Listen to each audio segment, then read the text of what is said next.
여러분 사랑합니다. 우리 옆에 분도 손 꼭 잡으시고 사랑합니다. 인사 나누시죠. 네.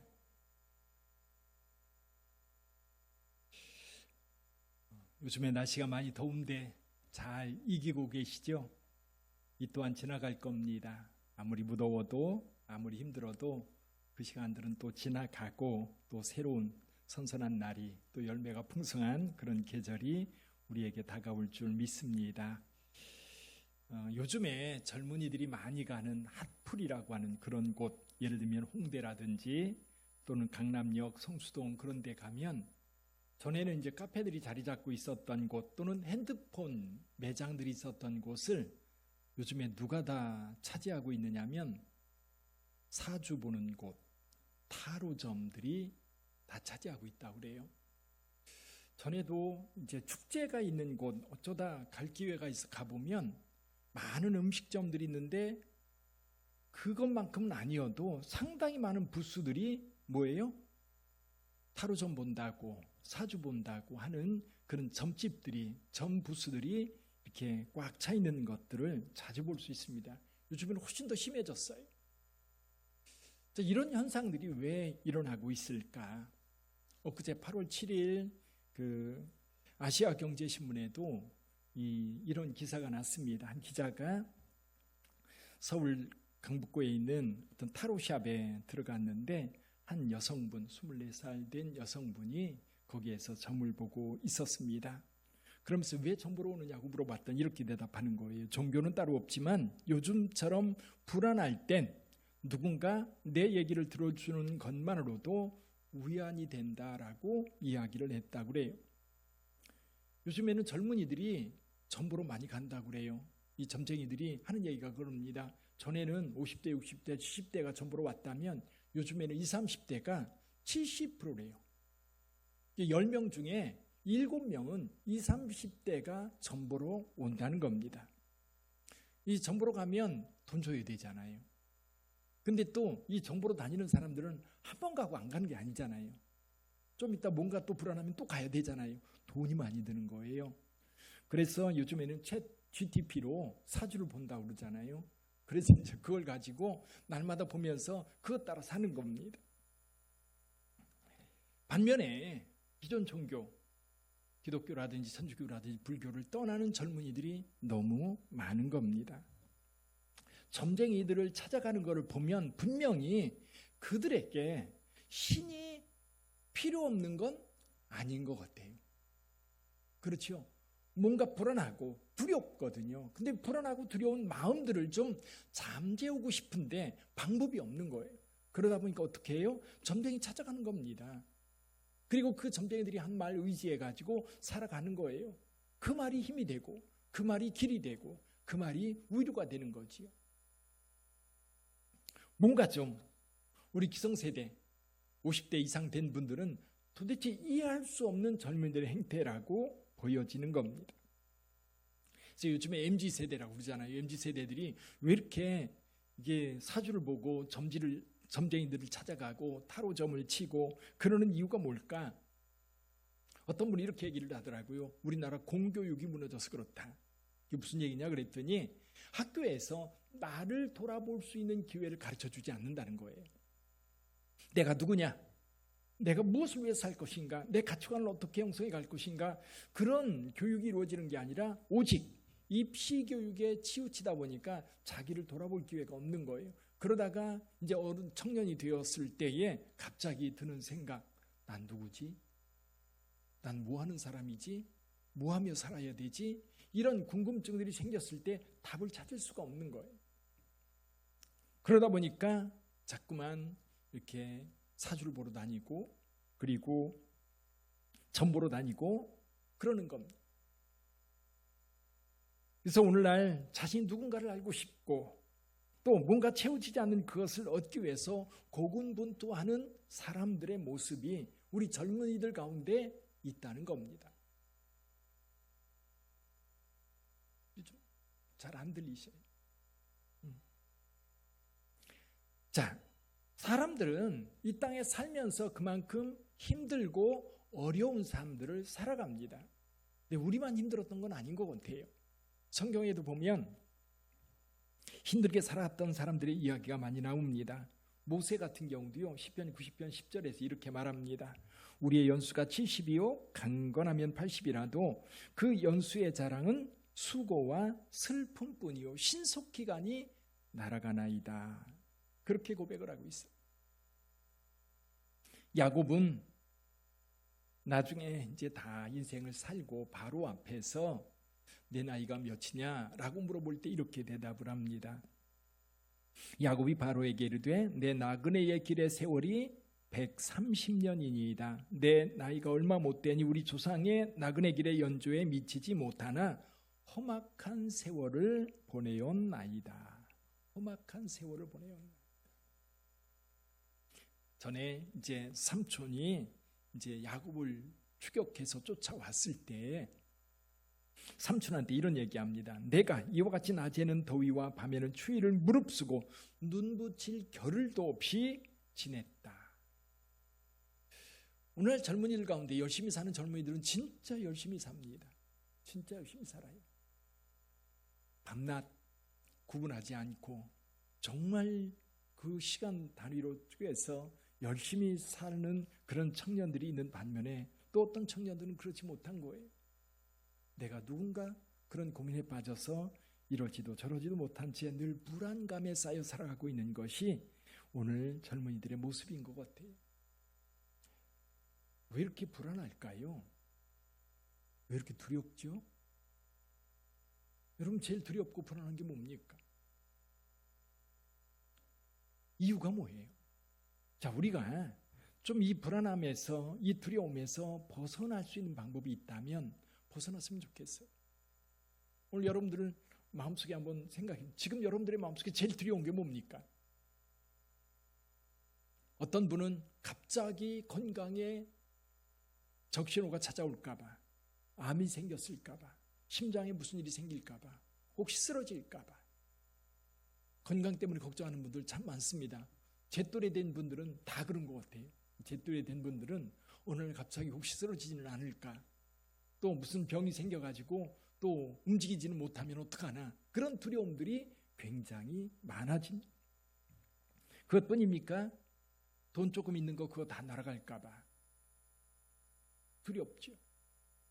또 그것도 그렇고 우리가 늘 기대던, 우리가 의지했던 사람들이 갑자기 우리 곁을 떠날 때에 우리는 큰 상실감을 겪게 됩니다. 그러다 보니까 어떤 경우는 어떤 사람에게 얽매여 가지고 그 사람을 붙잡고 집착하는 그런 경우도 만들어지게 됩니다.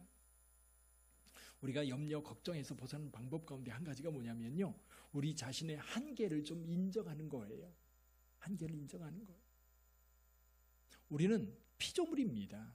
우리는 전능자들이 아니에요. 하나님이 아니에요. 그러다 보니까 우리의 능력이라고 하는 거는 늘 한계가 있어요. 무한하지 않아요. 물론 우리끼리도 누구는 더 능력이 좀 많습니다. 누구는 좀 부족하기도 해요.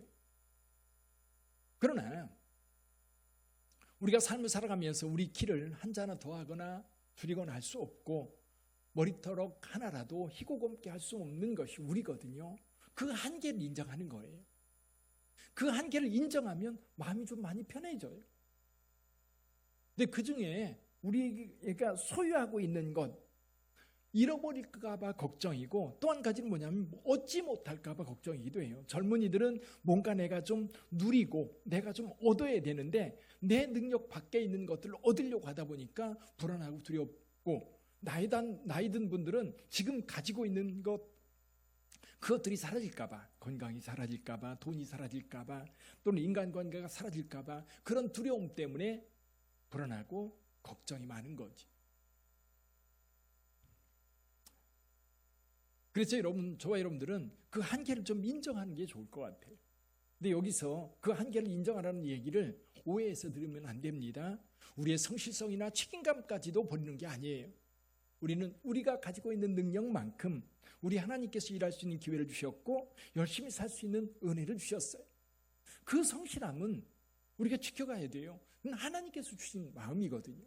하나님께서 저와 여러분들에게 일할 수 있는 능력을 주시고 또 열심히 살 수 있는 어떤 것들을 우리에게 주셨거든요. 성실하게 살아야 됩니다. 그런데 그런 성실성을 내려놓고서 그 불안한 거기에 그 함몰되어서 그렇게 살아가는 젊은이들이 의외로 많은 거예요. 자기는 능력이 부족한데 세상에 나와 살려고 보다 보니까 채워지지 않는 그것 때문에 차라리 삶을 포기해버리고 그냥 방구석에 처박혀 있는 그런 경우도 너무 많은 거예요. 우리 사회는요, 정말 좋은 사회입니다. 저번에 한번 책 소개해드린 적이 있지요. 경제학이 필요할 때. 그 책에서 그런 얘기합니다. 우리의 운명의 50%를 좌우하는 게 뭐예요? 어느 나라에 태어났느냐라고 하는 거래요. 여러분들 대한민국에 태어난 거 감사한 줄 아세요? 그것만으로도 감사해야 돼요. 제가 아프리카 우간다에 다녀왔습니다. 우간다 신학교에 아주 유능한 친구가 하나 있었어요. 그 친구가 이제 우리나라로 말하면 이제 서울대학, 그 우간다에서 가장 좋은 대학에 다니다가 돈 없어서 중퇴한 친구예요. 정말 능력도 많고 그리고 정말 똑똑한데 문제는 뭐냐면 사회에서 그 능력을 가지고 일할 수 있는 기회가 없는 거예요. 인프라가 갖춰져 있지 않다 보니까 능력이 있어도 어떤 연줄이라든지 누군가 뭐 대통령이나 아니면 장관급이나 이런 사람들의 끝나풀이 없으면 제대로 살기 어려운 것이 그런 나라거든요. 근데 우리는 어때요? 여러분이 성실하게 여러분의 삶을 책임지려고 하면 일할 거는 무궁무진합니다. 하기 싫어서 안 하고 힘들다고 안 하고. 그런데 간혹 이제 다큐멘터리라든지 이런 걸 보다 보면 젊은이인데도 불구하고 정말 땀 흘려 일하는 친구들이 있어요. 근데 그런 친구들은요, 정말로 경제적으로 여유 있게 살아요. 누구보다도 여유 있게 살아요. 근데 그 땀 흘리기 싫으면서 넉넉하게 살기를 원하니까 문제가 심각해지는 거예요. 땀 흘리기는 싫고 힘든 일을 하기는 싫고 그러면서 남들처럼 누리고는 싶고 그러다 보니까 뭔가 안 맞는 거예요. 이게 불안하고 두렵고 그런 상황들이 지속되니까 점쟁이 찾아가서 어떻게 하면 좋겠느냐고 상담하는 겁니다. 사랑하는 성도 여러분, 먼저 우리의 어떤 한계를 좀 인정하고 우리의 능력 안에서 열심히 살아가십시다. 그러다 보면 여러분 불안함도 사라져버려요. 내가 책임져야 될 부분에 대해서 성실하게 책임지고 간다면 여러분 우리 세상은 정말 살만한 세상이에요. 지금 60대, 70대 되신 분들은 우리 사회가 어떻게 변화되어 왔는지 정말 실감나게 경험해 여기까지 왔어요. 이게 오늘 요즘에 20, 30대는 그런 경험이 없는 거예요. 태어나 보니까 당연히 뭐 스마트폰 쓰고 있는 거고 당연히 텔레비전 보는 거고 당연히 세탁기 쓰는 거고. 근데 우리 세대는 그렇지 않거든요. 어렸을 때 겨울에도 내과에 가서 빨래를 해야 되고 우물가에서 빨래를 하던 그런 일들이 겨울 내내 지속됐었는데 요즘은 어때요? 세탁기가 다 하잖아요. 정말 좋은 시대에 살고 있어요. 정말 좋은 시대에 살고 있어요. 그러니까 우리 이제 60대, 70대 되신 분들은 오늘날 젊은이들을 이해하지를 못하는 거죠. 왜 그럴까? 근데 또 그들 나름대로 고민이 있다는 거를 우리가 또 수용하고 인정해 줘야 됩니다. 그러면서 그들에게 뭐가 필요한지, 뭐가 그들의 마음을 평안을 줄 수 있는 건지 우리가 찾아서 또 함께 도울 수 있는 기회를 만들어야 될 거예요. 우리가 이런 두려움과 불안에서 벗어날 수 있는 또 하나의 방법이 있습니다. 그게 뭐냐면 누군가를 의지하면 되는 거예요. 누군가를 의지하면 되는 거예요. 누군가 곁에 있으면 불안함과 두려움이 사라져요. 예를 들어 볼까요? 어린아이들, 엄마만 있으면 즐거워요. 엄마만 있으면 행복해요. 이게 부모님들이 그러는 거예요. 뭔가 아이들이 걱정하고 있으면 야, 네가 무슨 걱정이냐? 엄마 아빠 있는데. 저도 제 자녀에게 자주 하는 얘기였어요. 야, 엄마 아빠가 있는데 뭐 걱정이냐? 너 하고 싶은 거 해라. 부모가 있으면 어린아이들에게는 힘이 되는 거예요. 그런데 그 부모가 일찍 떠날 때가 있어요. 기대야 되는데 없을 때가 있어요. 그때의 그 버팀목이 없는 어린아이는 정말 힘들게 살아가는 거예요. 그때 불안한 거예요. 그때 두려운 거고요. 부부와 같이 살다가 정말 30년, 40년 같이 살아왔는데 누군가 하나 먼저 떠나고 나면 정말 힘든 거예요. 그 상실감이 큰 거예요. 물론 같이 살다가 누군가 먼저 떠날까 봐 두렵고 불안하긴 해요. 그러나 같이 있는 한은 그러지 마세요. 서로 행복하게 사세요. 언제까지? 우리 주님이 따로 떼놓을 때까지는 행복하게 사세요. 여러분, 때가 되면 떠나요. 부모는 자녀가 잘 살기를 원하고 자녀들이 효도하기를 원합니다. 또 부모들은 그 자녀들이 나를 버릴까 봐 또 두렵고 불안하거든요. 자, 돈을 의지하고 사는 사람들은 돈이 사라질까 봐 건강하게 살았던 사람들, 어느 날 주변의 친구들이 갑자기 암으로 세상을 떠났다는 이야기를 들으면서 가슴이 덜컥 내려앉는 경우가 종종 있지. 우리가 편안하게 살려면 누군가 곁에 있어야 돼요. 그런데 누군가 나애가 의지할 수 있는 대상이 있으면 되는데 요즘에는 그런 대상이 옆에 있는 게 싫은 거예요. 왜? 내 자유가 구속받는다고 생각하는 거예요. 난 내 맘대로 하고 싶은데 옆에 있는 사람 때문에 자유롭지 못한 거예요. 그래서 결혼하기도 꺼려하고 누군가가 끈끈한 인간관계 갖기를 싫어하는 겁니다.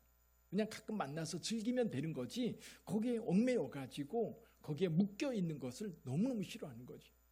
요즘 젊은이들이 교회는 안 다니면서 전보로는 다니는 이유가 그거예요. 마음은 불안하고 의지할 데는 없고 그러면서 교회 공동체 속에 들어오기는 싫고 뭔가 자꾸 간섭하는 것 같고 뭔가 얽매이는 것 같고 그러다 보니까 내 자유가 빼앗기는 것 같은 그런 두려움이 있다 보니까 교회 공동체 속에 들어오지 않고 전보로는 다니는 그런 이중성들을 우리에게 보여주고 있는 겁니다. 사랑하는 성도 여러분, 우리의 진정 변하지 않는 분이 있다면 그분이 바로 하나님이세요. 하나님을 믿는 믿음이 저와 여러분들에게 필요한 줄 믿습니다. 그 하나님을 믿으세요. 그 하나님을 의지하세요. 여러분, 우리 인간이라고 하는 것은 언제든지 연약하기 때문에 한계에 딱 부닥쳤을 때에 그때 무너져 내리는 거예요. 그때 무너지지 않고 내 삶을 지탱할 수 있는 방법이 있다면 그보다 더 든든한 누군가, 그분이 바로 예수 그리스도요. 그분이 바로 하나님이신 거예요. 그 하나님이 내 삶을 붙잡고 있다면 우리는 이길 수 있는 겁니다. 아멘. 그 하나님을 믿고 가시기를 주님의 이름으로 축원합니다. 오늘 예수님이 하시는 얘기가 그거예요. 무엇을 입을까, 무엇을 먹을까 걱정하지 마라. 하나님께서 까마귀를 먹여 살리신다는 겁니다. 한 번은 이스라엘에 그 배를 탔어요. 그 갈릴리 바다에서 배 타는 그 프로그램이 있는데 배를 탔는데 참새들이 날아와가지고 거기서 그냥 앉아가지고 쪼아먹고 날아다니는 모습을 가만히 지켜보면서 주님께서 하셨던 말씀 그거예요. 공중에 나는 새를 보라. 공중에 나는 새를 보라. 심지도 않고 거두지도 않고 창고에 모아들이지도 않는다. 오늘 이 말씀에 드레핀 백합화를 보라. 아마 19년도와 16년도에 이스라엘에 가셨던 분들은 그 드레핀 빨간 아네모네를 보신 적 있을 겁니다. 너무너무 예쁜 거예요. 마레사라고 하는 곳이 있었습니다. 그곳에 이 들꽃이 피어있는 것이 얼마나 아름답게 피어있는지. 근데 인간이 그렇게 아름다운 노력을 통해서 멋지게 꾸며 입은 그 옷도 이 꽃 하나만 못했다. 그러면서 하신 말씀이 그거예요. 우리의 목숨이 얼마나 중요하냐. 먹는 거, 입는 것보다 우리의 생명이 얼마나 중요하냐. 그 생명을 누가 붙잡고 있어요? 주님께서 붙잡고 있는 겁니다. 우리는 우리 스스로 우리의 키 한 자나 더 할 수 있느냐? 아까도 말씀드렸던 것처럼 머리턱 하나도 희고 검게 할 수 없는 것이 우리의 능력인데 우리 능력 밖의 일이잖아요. 우리 능력 밖의 일. 근데 모든 것을 내가 책임지려고 하니까 힘들고 두렵고 걱정이 되는 겁니다. 사랑하는 성도 여러분, 예수님께서 하신 말씀은 그겁니다. 하나님이 함께하고 있으니 걱정하지 말라는 거예요. 염려하지 말라는 거예요. 우리는 우리에게 주어진 것, 그것을 성실하게 책임감 있게 행하여 가면 되는 거지. 그러면서 하나님께서 말씀하십니다. 그것은 우리가 구할 것은 먹는 거, 입는 게 아니라 그 나라와 그 의를 구하는 것이 우리가 구할 거다. 그 나라 그 의라는 건 뭘까요? 하나님의 나라라고 말씀을 하고 있는데요. 하나님의 나라는 다른 게 아니에요. 하나님이 통치하는 공동체, 하나님이 통치하는 사회, 그러니까 내 삶이, 내 삶 속에 하나님의 나라가 이루어지려면 하나님의 통치가 내 삶에 들어오셔서 내 삶을 통치해야 되는 거예요. 그때 나는 그 안에서 평안을 누릴 수 있는 거예요. 여러분, 정부에 대해서 우리가 이러쿵저러쿵 비판도 하고 욕도 하고 그럽니다. 근데 여러분, 대한민국 여러분 나라가 우리를 보호해주고 있는 거예요. 이번 주에 광복절이 있습니다. 일제강점기를 경험했기 때문에 국가가 우리에게 얼마나 큰 울타리가 되는지 대한민국 국민들, 그 시대를 경험했던 사람들은 너무나 잘 아는 거예요. 6.25 전쟁 때도 하나님이 도우시지 않았다면 과연 우리가 오늘날 어떤 평안을 누리며 살아갈 수 있을까? 그래도 정부가 건강하게 나라와 민족을 위해서 헌신하는 사람들이 있기 때문에 이 나라는 우리가 평안하게 살아가는 한 나라의 국민으로 살 수 있는 거예요. 그렇다면 하나님의 통치 속에 있다면 얼마나 더 평안할까요? 여러분의 가정도, 여러분이 일하는 일터도, 우리가 사는 사회도 하나님의 통치가 임하여서 하나님의 질서가 우리 가운데 있다면 아마 우리가 사는 공동체는 너무나 행복할 거예요. 주님께서 원하는 것은 그런 걸 구하라는 겁니다. 그런 걸 구하라는 거예요. 사랑하는 성도 여러분, 오늘 걱정, 근심, 염려 이런 거에 대해서 말씀을 나누고 있어요. 예수님께서는 말씀하십니다. 하나님을 믿으니 걱정하지 말라. 오늘 여기 말씀 가운데 이런 말씀이 있습니다. 30절에 보면 29절부터 보죠. 29절 한번 읽어봅니다. 너희는 무엇을 먹을까 무엇을 마실까요? 구하지 말며 근심하지도 말라. 30절 이 모든 것은 세상 백성들이 구하는 것이라 너희 아버지께서는 이런 것이 너희에게 있어야 할 것을 아시느니라. 여러분에게 필요한 것은 하나님이 아십니다. 때가 되면 채워주세요. 가난한 이민자의 상인의 아들로 태어나 세계적으로 유명한 호텔 왕이 된 사람이 있습니다. 콘레드 힐튼이라고 하는 사람이에요. 아마 여행 조금 다녀본 분들은 힐튼 호텔이라고 하는 이름을 많이 들어봤을 거예요.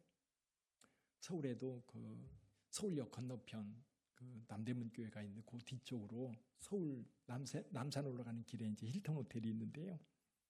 그 콘레드 힐튼이 이제 호텔업을 창업해서 사업을 잘 확장시켜 왔습니다.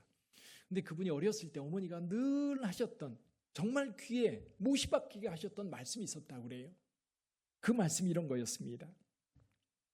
내가 성장하면 나도 떠나고 내 아버지도 떠나고 내 형제들도 모두 내 곁을 떠나게 될 거다.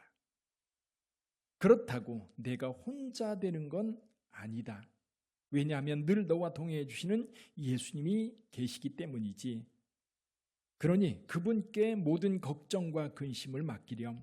그러면 그분이 너에게 힘과 용기를 주실 것이란다. 어린 힐튼은 어머니가 그런 얘기할 때마다 듣고 싶지 않았어요. 무슨 얘기인지도 몰랐어요.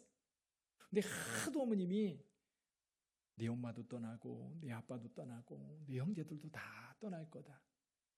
그러나 너 혼자라고 생각하지 마라. 내 곁에는 늘 누가 있다? 예수님이 함께하고 계신단다.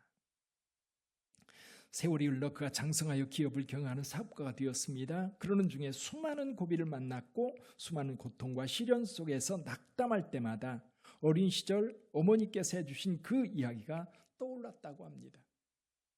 훗날 그는 이렇게 고백하죠. 경제공황이 닥치고 호텔이 파산하게 되었을 때 내 머릿속에는 지난날 이해하지 못했던 어머니의 말씀이 떠올랐습니다.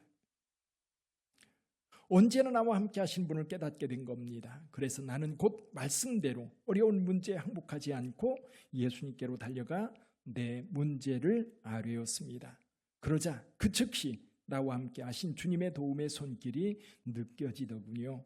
나는 이렇게 해서 어떤 고난과 어려움도 이겨낼 수 있었습니다. 사실 우리 부모님들이 그 얘기를 해줘야 되는 거예요. 우리 자녀들한테 언제나 하나님은 너와 함께하고 있다. 너와 함께하고 있다. 사랑하는 성도 여러분, 영성이란 뭘까요? 영성은 뭐 깊은 수도원에 가서 깊이 기도하는 것도 굉장히 중요한 영성이겠지만 우리 모두가 누릴 수 있는 영성이 있어요. 그건 뭐냐면 하나님과 함께하는 겁니다. 힘들 때 하나님의 이름을 부르고요. 도움이 필요할 때 하나님 도와주세요. 기도할 수 있는 거고요. 또 즐겁고 행복한 일이 생기면 하나님을 찬송하는 하나님 감사합니다. 찬양을 올려드릴 수 있는 그게 바로 영성이에요. 영성이 살아있다. 그 얘기는 뭐예요? 내 삶 속에 늘 하나님이 함께하고 있다는 것을 내가 인지하고 그렇게 사는 거예요. 힘든데 걱정 의심만 하고 있는 게 아니라 하나님 도와주세요 기도할 수 있는 그것이 영성인 거고 그것이 믿음인 거예요. 그 믿음이 있을 때에 세상 사는 것은 그렇게 두렵지 않습니다. 우리에게 제일 큰 두려움 가운데 하나가 뭐예요? 죽음이에요. 죽음. 여러분 죽음이 걱정되세요? 우리 지난주에 양혜찬 장로님이 하나님의 부름을 받았습니다.